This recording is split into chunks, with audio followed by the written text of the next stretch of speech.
Pays qui dans les Caraïbes, en particulier Haïti,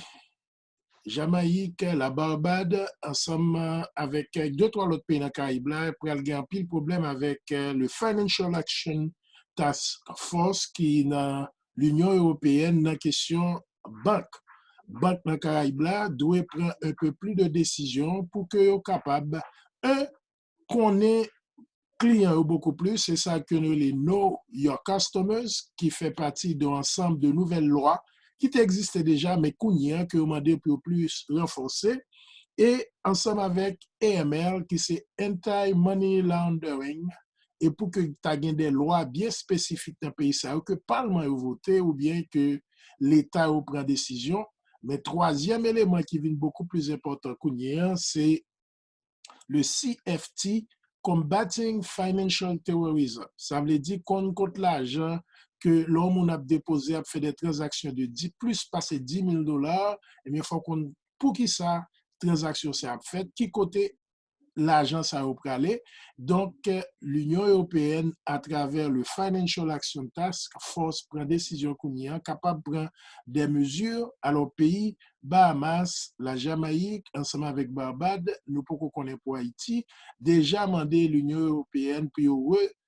fait bac sous mesure ça parce que pas consulté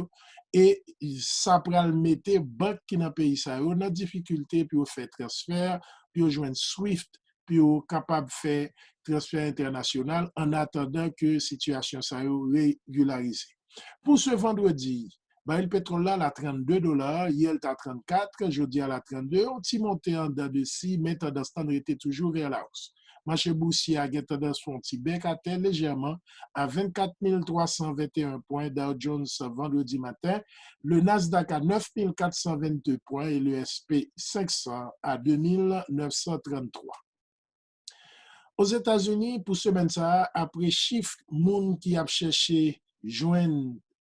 un peu l'argent en question, là, tombé dans le chômage, chiffre a monté à 38 millions de monde qui n'ont pas de job gounier, qui sont en situation côté que c'est l'État qui paye presque chaque semaine. Aux États-Unis, on les ça unemployment claims. Naturellement, gagner effort que le Parti démocrate l'a fait à travers la Chambre représentante pour que tu aies un deuxième round de stimulus pour que recevoir l'autre chèque et pour que les gens qui ne peuvent pas travailler soient capables continuer à recevoir 600 dollars en plus que l'État a baillé jusqu'à fin juillet. Donc, ça a un obstacle dans le Sénat,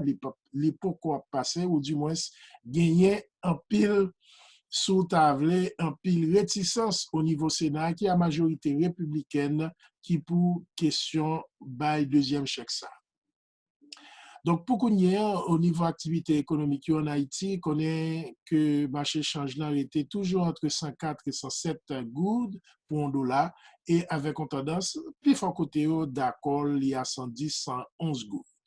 Et puis, dans le niveau transaction, il y a tendance à aller en dedans de si, côté que il oscillé en moyenne par jour à 7 millions de dollars.